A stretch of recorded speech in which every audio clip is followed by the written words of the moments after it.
tenemos que llegar a la conclusión que sin obediencia no hay bendición.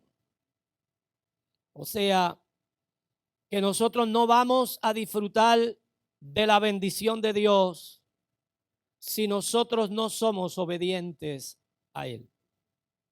Hay una bendición la cual todo el mundo disfruta y todo el mundo puede tener. Es la bendición de lo que ya Dios prometió una sola vez y ya después que lo prometió esa vez no lo volverá a hacer. Por ejemplo, cuando sale el sol, sale sobre el obediente y sobre el desobediente. Pero ¿quién hace que el sol salga para el desobediente? El obediente. Cuando llueve, llueve para el obediente y para el desobediente. ¿Y por causa de quién llueve? Por causa del obediente. Pastor, ¿dónde la Biblia lo dice? La Biblia dice que cuando ya la iglesia no esté aquí. La Biblia dice que cuando ya el Señor venga, la Biblia dice que ya el sol no será necesario. Porque Dios mismo será que nuestra lumbrera. Por tanto, llegará el momento en el cual solo la obediencia hará que usted y yo disfrutemos de la bendición eterna del Señor. Por tanto, la bendición está ligada a la obediencia y sin obediencia no hay bendición. Quiero que vaya conmigo al capítulo 14, los versos 15 al 27 del Evangelio según San Juan. Según los teólogos, este evangelio es escrito para la iglesia del Señor. Este evangelio es escrito para aquellos que han tenido ya una experiencia con el Señor, diferente al evangelio de Mateo, al evangelio de Lucas y al evangelio de Marcos. Este evangelio es escrito para todo ese conglomerado de personas que han recibido y conocido al Señor como Salvador de sus vidas. El verso 15 de ese capítulo 14 de Juan dice: si me amáis, guardad mis mandamientos. O sea, hay una sola forma de expresar el amor que le tenemos a Dios. ¿O hay alguna otra?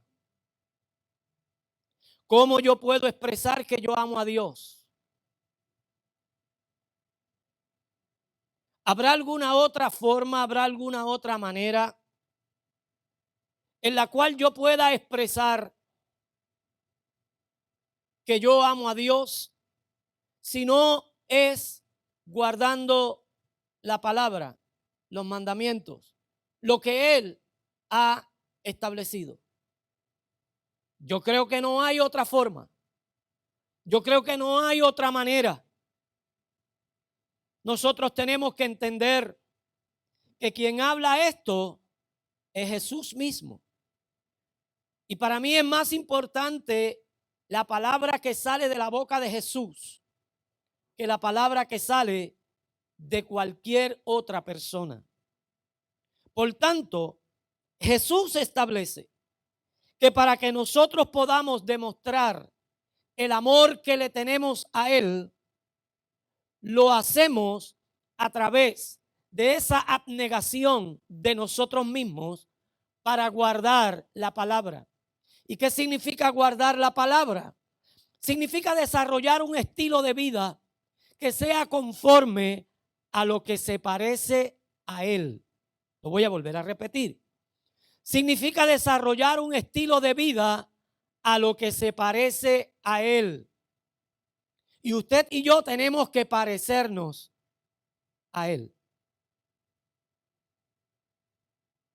No hay otra figura a la cual usted y yo tengamos que imitar. La figura a la cual nosotros tenemos que imitar es ¿quién? Es Cristo. Y desde los comienzos de la historia de la raza humana siempre hemos buscado un héroe. Siempre hemos buscado a alguien a quien nosotros imitar. Alguien que nos llame la atención. Y nos hemos desenfocado a través de la historia. Y nos queremos parecer a aquel, nos queremos parecer al otro. Imitamos hasta predicadores. ¿Cuántos saben que se imitan a los predicadores? Porque dentro del ser humano existe la necesidad de parecerse a otro. Pero cuando nosotros realmente conocemos el trasfondo escritural y entendemos cuál es el plan y el propósito que Dios ha tenido de que la imagen de Cristo se refleje en nosotros, nosotros entonces tenemos que procurar parecernos a Él y obedecer su palabra, cumplir los mandamientos. No es otra cosa que desarrollar el estilo de vida que se parezca al Señor. La pregunta que tendríamos que someter ante ustedes en la mañana de hoy es: ¿el estilo de vida que llevas a qué se parece? El estilo de vida que llevas, ¿a qué se parece? ¿Dónde es el lugar al cual tú vas para poder depositar tus cargas, depositar tu ansiedad, llevar tu preocupación y lograr que haya en ti esa paz que sobrepasa todo entendimiento? Hay resultados y hay promesas cuando usted y yo desarrollamos el estilo de vida que se parece a Cristo. Y yo rogaré al Padre y os dará otro consolador para que esté con vosotros. ¿Para cuándo? Para siempre. El Espíritu de verdad, al cual el mundo no puede recibir porque no le ve ni le conoce. Pero vosotros lo conocéis. ¿Cuántos de ustedes lo conocen?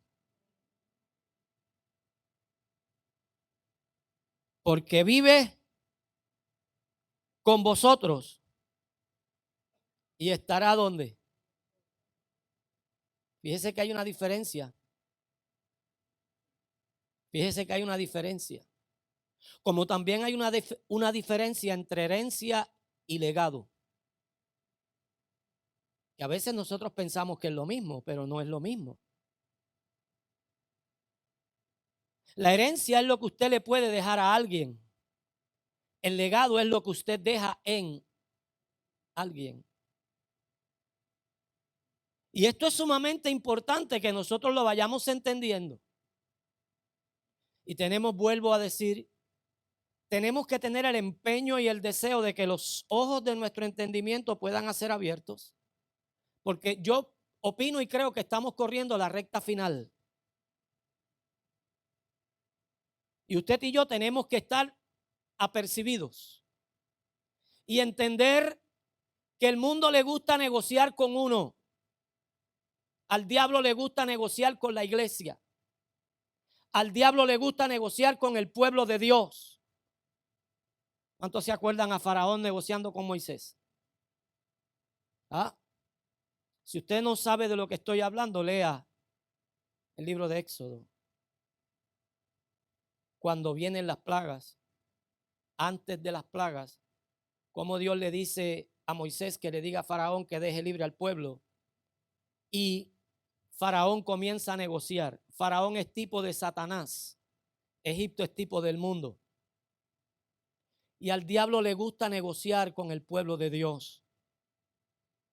Pero yo tengo que volver a repetirte que con el diablo no se negocia. Que usted y yo tenemos que repetirle al enemigo que cuando Dios quiere la libertad y que nosotros disfrutemos de la libertad total y completa en Cristo Jesús, nosotros no vamos a negociar ni una pezuña de los animales, como le habló Moisés a Faraón.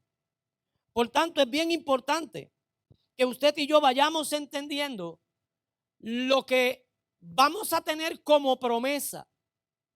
El Espíritu estará con nosotros, pero el Espíritu estará en nosotros. No os dejaré huérfanos, porque volveré a nosotros. Volveré a vosotros. Hay un sentido de pérdida, hay un sentido de soledad, hay un sentido de desamparo. Cuando nosotros en algún momento dado experimentamos una pérdida significativa, y Dios lo conoce, y Él lo sabe, porque Él nos formó, porque Él nos hizo, porque a Dios nada lo toma por sorpresa. Dios nunca comienza algo si primero no lo ha terminado. El Señor ya no iba a estar físicamente presente entre ellos, y eso causaría entre ellos un sentido de pérdida, de desesperación y de soledad, donde tal vez se encontrarían desamparados sin ninguna provisión. Y el Señor le hace la promesa de que no nos íbamos a quedar huérfanos, porque podemos quedarnos huérfanos de papá y de mamá, pero Jehová nos ha recogido con todo. Su presencia siempre ha estado ahí, su provisión siempre ha estado ahí, su amor siempre nos ha cubierto, su presencia siempre está en nosotros. Todavía un poco y el mundo no me verá más, pero vosotros me veréis, porque yo vivo, y porque yo vivo, vosotros también viviréis. En aquel día vosotros conoceréis que yo estoy en mi Padre, y vosotros en mí, y yo en vosotros. El que tiene mis mandamientos y los guarda, ese es el que me ama. Y el que me ama será amado de mi Padre, y yo lo amaré y me manifestaré a él. Le dijo Judas, no el Iscariote: Señor, ¿cómo es que te manifestarás a nosotros y no al mundo? Respondiendo Jesús y le dijo: el que me ama, mi palabra guardará. Resultados: mi Padre lo amará. ¿Y qué pasará? Y vendremos a él y haremos morada con él. Todo el que estuvo aquí el domingo pasado puede entender lo que ahora el Señor le está expresando a sus discípulos en el momento en el cual ya está a punto de ir a la cruz. Y es bien importante que nosotros entendamos que la obediencia hace que la bendición de Dios esté en nosotros. El que no me ama no guarda mis palabras, y la palabra que habéis oído no es mía, sino del Padre que me envió. Él nunca habló nada que no fuera del Padre. Él se aseguró de decir: todo lo que yo estoy comunicando, primeramente lo he oído ¿de quién? Del Padre. Por tanto, usted y yo tenemos que aceptar categóricamente que lo que estamos oyendo de la palabra de Dios viene del Padre, a través del Hijo y en la inspiración del Espíritu Santo de Dios. Os he dicho estas cosas estando con vosotros, pero el Consolador, el Espíritu Santo, a quien el Padre enviará en mi nombre, Él os enseñará todas las cosas y recordará todo lo que yo os he dicho. Y aquí viene el famoso verso mal expresado, mal dicho de muchos predicadores, de muchos maestros y de tantas personas que hablan la palabra del Señor, cuando hacen referencia a este verso y dicen: mi paz os dejo y mi paz os doy. No es lo que dice el verso, no es lo que el Señor habla, sino que el Señor habla acerca de la paz os dejo. Es esa paz que está fuera de conflictos. Es esa paz que usted y yo experimentamos cuando todo está bien. Cuando usted no tiene que preocuparse por llevar alimento a su casa cuando la alacena está llena. Cuando usted tiene el recurso económico para poder pagar la luz, para poder pagar el agua, para poder echarle la gasolina al carro, para usted poder moverse de un lugar a otro porque su carro no le está dando problemas. Cuando usted tiene el recurso necesario para usted poder pagar la hipoteca. Cuando usted goza de esa tranquilidad natural. Esa es la paz que el Señor nos deja. Es esa paz que está libre de conflictos y de problemas. Pero hay otra paz que Él quiere dejar. Hay una paz que Él nos da a nosotros. Es esa paz que sobrepasa ¿qué? Todo entendimiento. Mi paz. Diga conmigo: la paz del Señor. Cuando nosotros hablamos de esa primera paz, ese es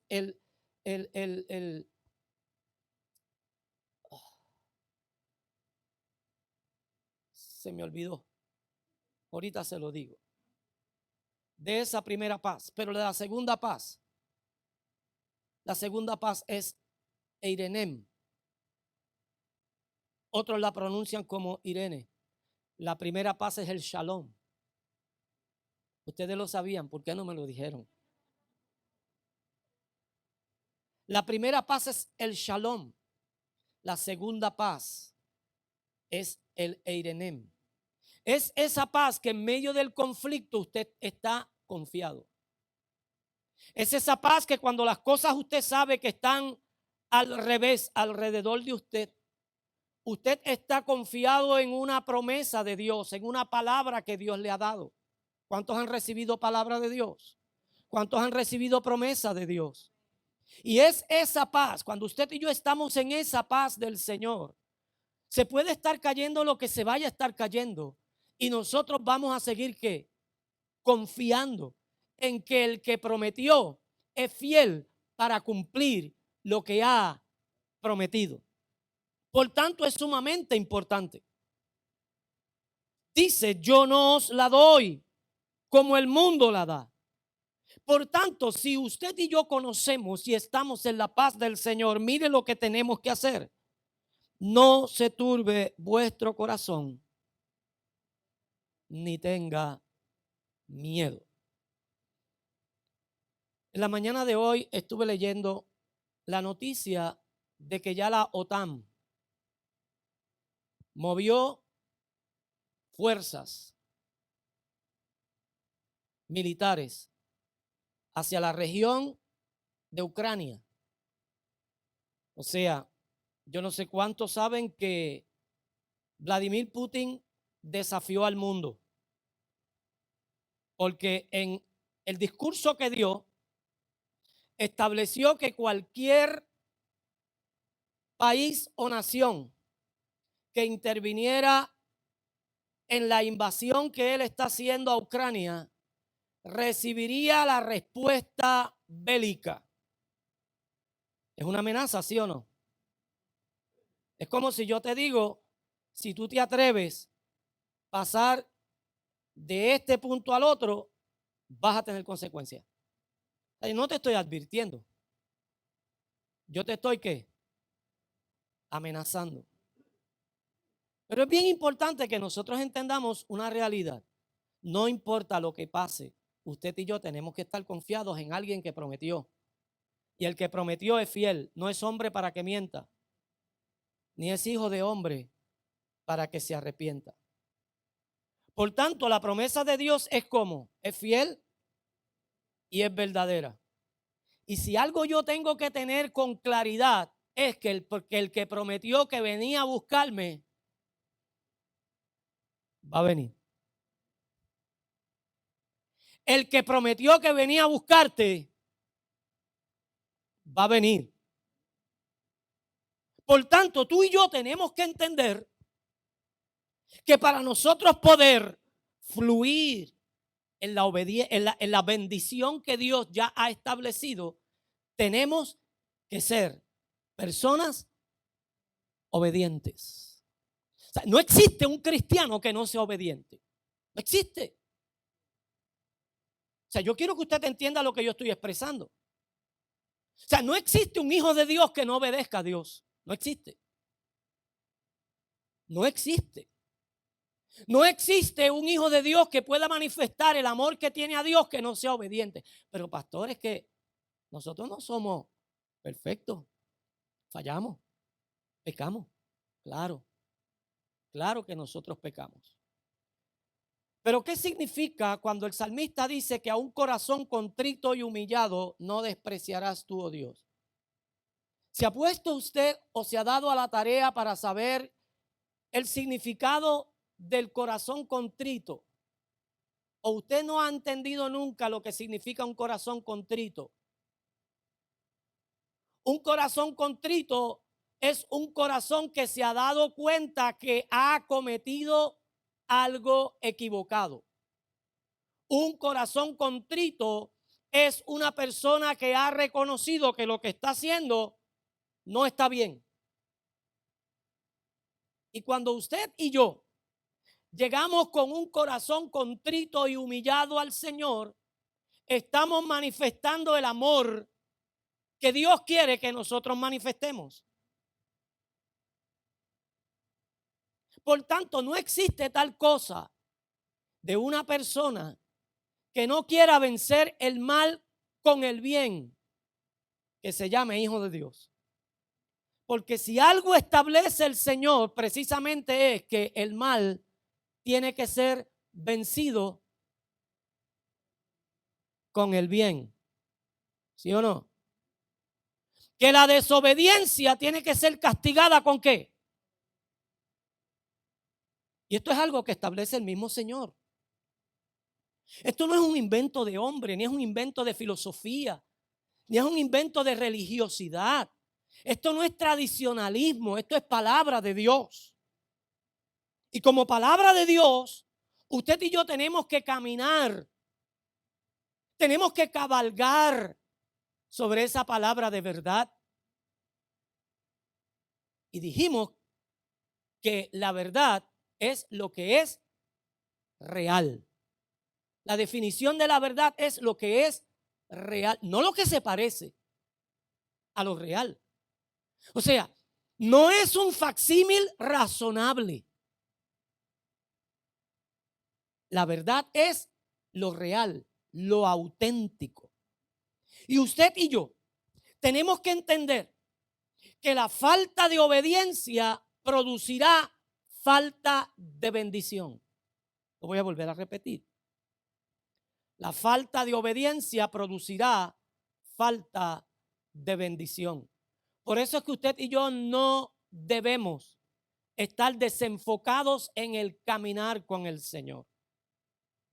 Usted y yo tenemos, como decía el apóstol Pablo, tenemos que tener bien fijos los ojos puestos en el blanco de nuestra soberana vocación, que es Cristo Jesús. Tenemos que tener con claridad de mente y de pensamiento que la obediencia es lo que va a producir que la bendición llegue a nosotros. La obediencia produce bendición. Dígaselo al que está dentro de usted. La obediencia produce bendición. Pero la obediencia dependerá de que creas a Dios. Porque al que le cree a Él, ¿cuántas cosas le son posibles? ¿Y quién dijo esto? No fue un filósofo griego. Porque es que a veces nosotros pensamos que todo es o proviene de la idea humana. Pero la iglesia no predica humanismo. Y la iglesia que predica humanismo no es iglesia. Usted y yo predicamos la palabra que sale de la boca de Dios, porque es lo que Jesús vino a modelar. La palabra de Dios. El Señor Jesús le dijo a Marta frente a la tumba de Lázaro, en el momento más oscuro de la vida de Marta, oscuro por el dolor y el sufrimiento causado por la muerte del proveedor de la casa, el único varón. Porque la Biblia no habla de la mamá ni del papá de Marta, María y Lázaro. Entonces presumimos que ellos ya habían muerto y que estos tres hermanos vivían solos en la aldea de Betania. Y había una urgencia de que el Señor los sanara. Ahora usted debe preguntarse cuál era la urgencia. Porque cuando Marta lo ve venir le dice, Señor, si tú hubieras estado aquí, mi hermano no hubiera muerto.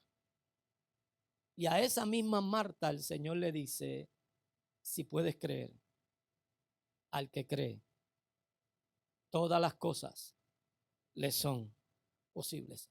Por tanto, usted y yo tenemos que entender que la obediencia va a depender de cómo yo creo en las promesas de Dios, que son fieles y que son verdaderas.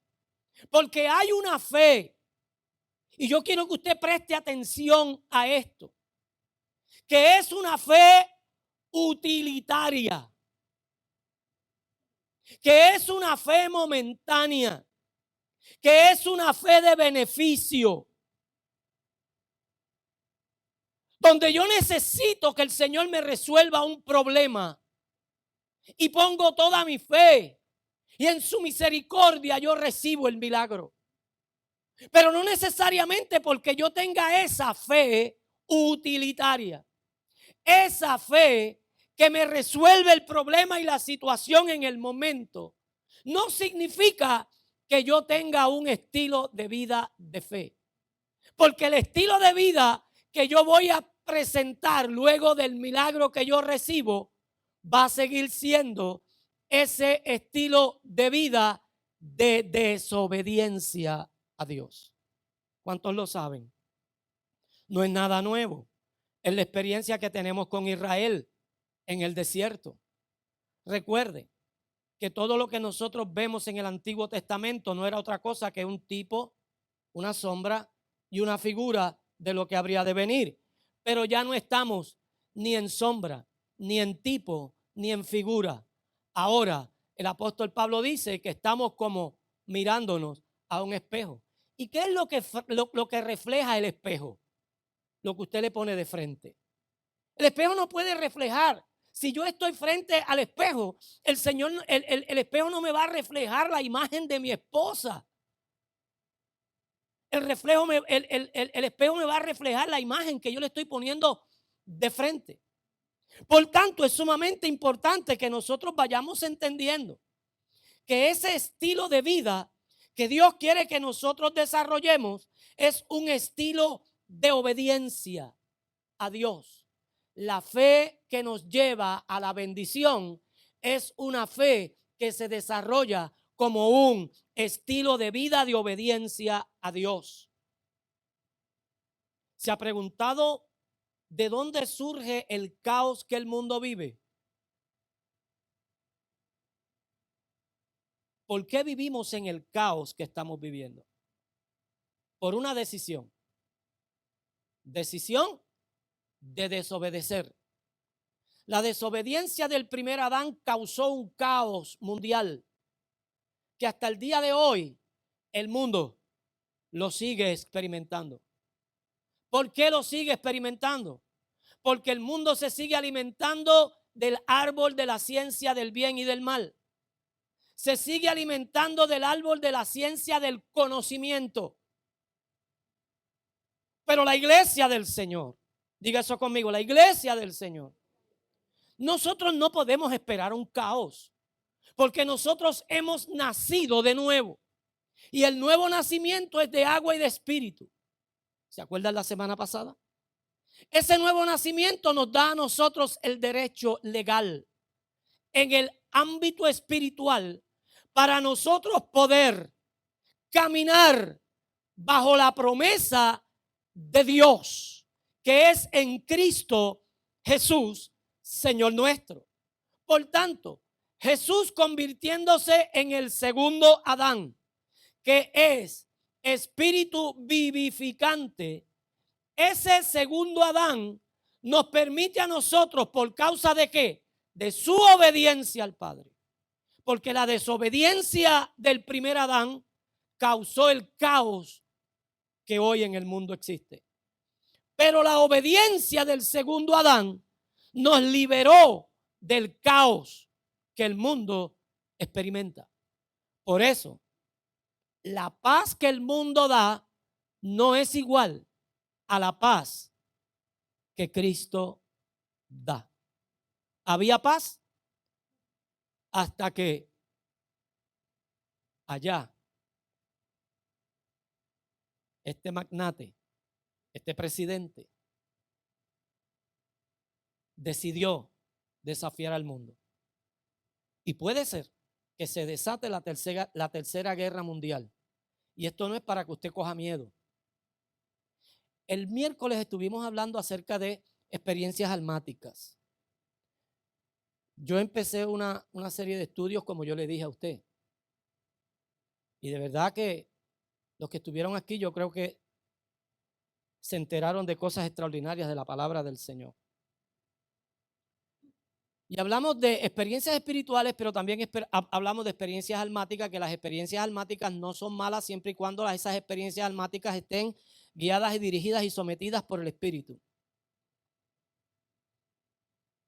Pero cuando nosotros comenzamos a dejar que las experiencias almáticas, que no son otra cosa que el desenfreno emocional, esas experiencias almáticas son terreno fértil para que el enemigo tome ventaja de la mente de una persona. Por tanto, usted y yo tenemos que entender lo que el Señor nos dijo. Que no importa lo que el mundo notifique, que no importa la información que se disemine por cualquier medio noticioso, usted y yo por nada tenemos que ponernos ansiosos. Y por nada es en hebreo, en griego, en ruso, en español, en inglés, en alemán, en el idioma que usted quiera traducirlo. Nada es nada. Por nada tenemos que ponernos ansiosos. Pero ¿qué hace que nosotros podamos disfrutar de esa confianza en el Señor y vivir esa paz que solamente Cristo nos deja? Diga conmigo: la obediencia. Porque la obediencia de Cristo logró que el plan salvífico se completara. La obediencia de Cristo, dígalo conmigo: la obediencia de Cristo. La esperanza que tenemos hoy día es el producto de la obediencia de ese segundo Adán. Lo voy a volver a repetir. La esperanza que usted y yo tenemos es el producto de la obediencia de ese segundo Adán. Por tanto, hay personas que tienen fe para que un problema se les resuelva, pero viven y siguen viviendo una vida de desobediencia para hacer que los principios eternos de Dios se cumplan en ti, en tu familia y en toda la gente que amas. Es necesario obedecer a esos principios. Usted y yo no podemos pedir que los principios divinos se cumplan en nuestra vida si nosotros no estamos viviendo conforme a esos principios divinos. Eso es paradójico. Eso es contraproducente a la economía de Dios. Entonces nosotros no tenemos o no debemos preguntarnos por qué las cosas no nos van como esperamos si nosotros no estamos viviendo como Dios quiere que nosotros vivamos. Vivir en el plan del propósito eterno de Dios significa más allá de nosotros ser parte de una congregación. significa una experiencia mayor a la experiencia que nosotros podemos tener cuando nos reunimos aquí a cantar y a darle al Señor nuestra adoración y nuestra devoción. Es un estilo de vida. Y es un estilo de vida que solamente lo traza la palabra de verdad. Y la única palabra de verdad que yo conozco es la que sale de la boca de Dios. No es la que yo me imagino. No es la que yo interpreto. Y no es la que yo creo que es. Es la palabra de Dios. Por tanto, para hacer que los principios eternos de Dios se cumplan en ti y en tu familia, es necesario que obedezcamos a esos principios. Pero para obedecer a esos principios, tienes que tener fe en lo que estás creyendo. Porque si tú no tienes fe en lo que crees, tú no le vas a dar seguimiento ni consistencia. Tú no vas a desarrollar esa vida que Dios quiere que tú desarrolles. Por tanto, la obediencia creará un efecto de bendición en tu vida. Y esa misma obediencia creará un efecto de bendición en tu casa y en tu familia. Porque cuando el salmista habla de la unción, dice que presenta al sacerdote Aarón, donde la unción comienza ¿dónde? En la cabeza. Y que va bajando por la barba. Y sigue bajando, cubriendo toda qué, toda su vestidura, hasta llegar a qué, a sus pies. Tu obediencia hará incluso que la voluntad de Dios se cumpla, porque tu obediencia creará un efecto de bendición no solamente para tu vida, sino para tu casa, para tu familia, para tus hijos y para todo lo que Dios te ha dado. Creará un efecto de bendición. Diga eso conmigo, mi obediencia creará un efecto de bendición. Por tanto, yo tengo que hacer una pregunta. ¿Dónde entonces está el problema? Si no estamos recibiendo ese efecto de bendición en mi vida, en mi casa, en mis hijos, en mi familia, yo tengo que someter ante ustedes una pregunta. ¿Dónde está el problema? ¿En la voluntad de Dios o en mi obediencia? ¿Dónde está el problema? Porque ¿cuál es la voluntad de Dios? ¿Mm? ¿Qué dice el apóstol Pablo cuando le escribe a los romanos acerca de la voluntad de Dios? ¿Qué es qué? Que es buena, que es agradable y que es perfecta. ¿Y qué dice Dios a través del profeta Jeremías acerca de los planes de su voluntad contigo y conmigo? ¿Cuáles son los pensamientos que Dios tiene contigo? ¿Cuáles son los pensamientos que tiene con tu esposa o tu esposo? ¿Cuáles son los pensamientos que tiene con tus hijos, con tus nietos, con tus hermanos, con tus padres? ¿Cuáles son los pensamientos que Dios tiene? Si no son pensamientos de bien. Pues yo creo, yo no sé usted, que el problema no está en la voluntad de Dios. Que el problema está en mi obediencia. En yo hacer morir las obras de esta naturaleza humana. Que dijimos que con la desobediencia de Adán nos entró, nos dejó una herencia demoníaca, una herencia de mal, de vicios. Pablo llama a este viejo hombre, o sea, la naturaleza de Adán, que es una naturaleza que está como viciada. Por tanto, usted y yo tenemos que romper todo eso desarrollando una vida de obediencia. A veces nosotros confundimos lo que es bendición con todo lo material que recibimos. Qué bendición, Dios me dio un carro, tengo una bendición. Tengo una casa, Dios me dio un carro, tengo un trabajo. Yo quiero decirte que la mayor parte de la iglesia del Señor confunde los bienes materiales con bendición. Y los bienes materiales no son bendición. Son un regalo. Porque un carro nuevo no hace la diferencia de un carro viejo.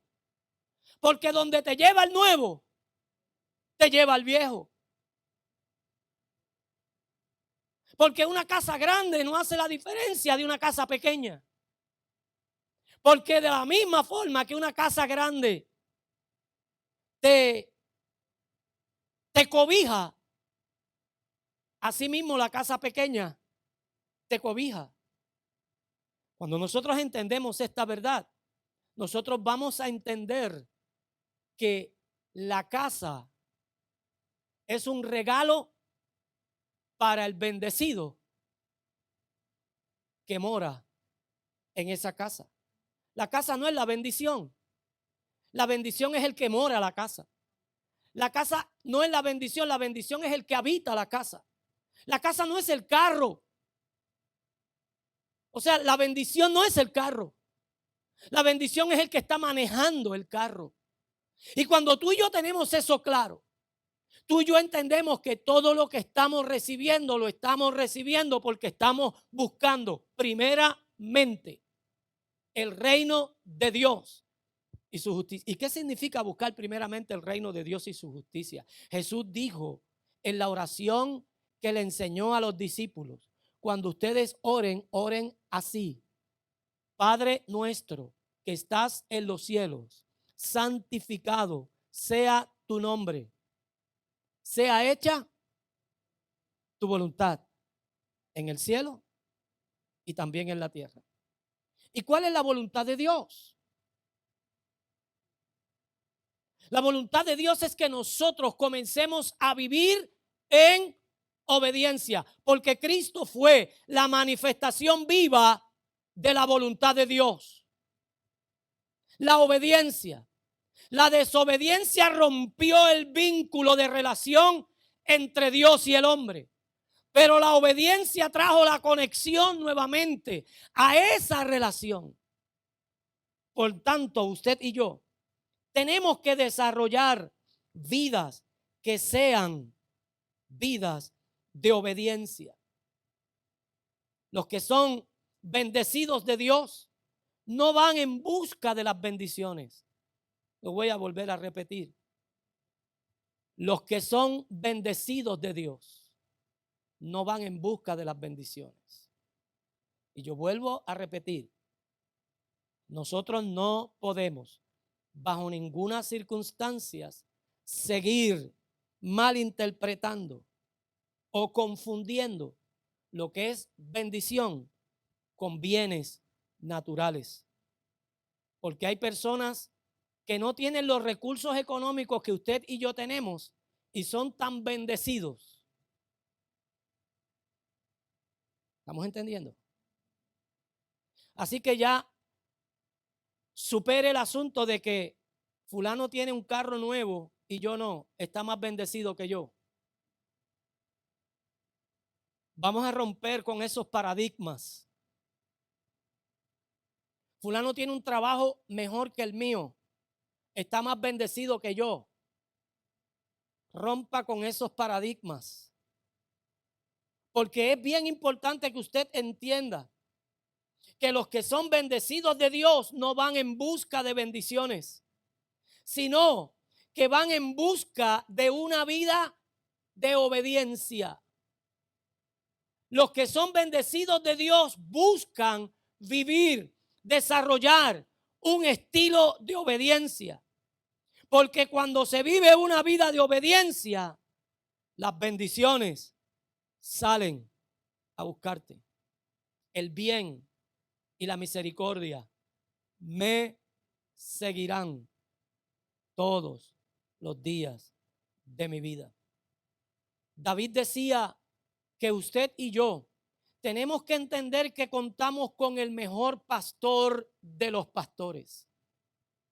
Decía: Jehová es mi pastor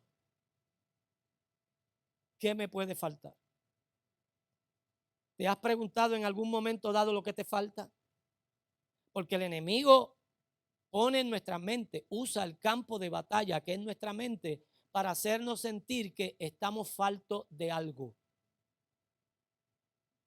Pero tú y yo tenemos que concluir que Cristo y tú, Cristo y yo somos mayoría. Que teniendo a Cristo tengo todo lo que necesito.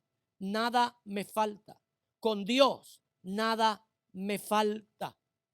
Él es mi pastor y nada me faltará. Por eso, cuando somos bendecidos, nuestra mirada no está en las cosas del mundo, sino en la palabra eterna que nos ha sido dada. El apóstol Pablo decía que quitemos nuestra mirada de las cosas que perecen, que no pongamos nuestra mirada en las cosas de la tierra, que las pongamos en lo que es eterno, en lo que es verdadero, que pongamos nuestra vista en aquel que está sentado a la diestra del Padre. Porque todo lo que hay en este mundo ya está destinado ¿a qué? A desaparecer, ¿sí o no? Ya Dios lo dijo. Es una palabra profética. Todo lo que nosotros disfrutamos está destinado ¿a qué? A desaparecer. Entonces, pastor, yo no tengo que hacer, eso no fue lo que Cristo dijo. Que usted se cruce de brazos y no haga nada. ¿Qué fue lo que el Señor Jesucristo dijo? Mientras mi Padre trabaja, yo trabajo. O sea que usted y yo no podemos cruzarnos de brazos porque todo esto ya está, ya tiene un final determinado por Dios.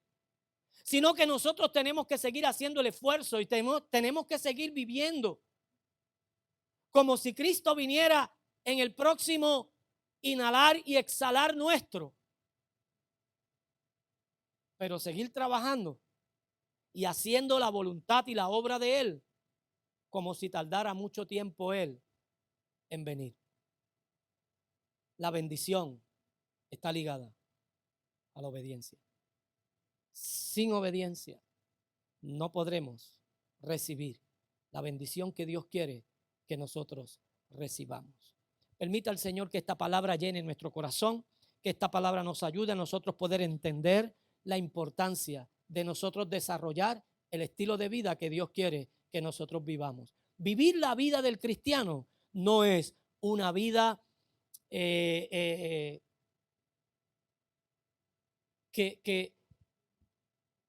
no liviana, es esa que nosotros no tengamos. Oiga, yo voy a tener que aprender a hablar inglés porque se me olvidó hablar español.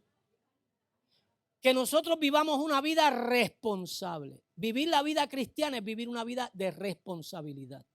Vivir la vida cristiana es vivir una vida de compromiso. Vivir la vida cristiana es vivir una vida de pacto.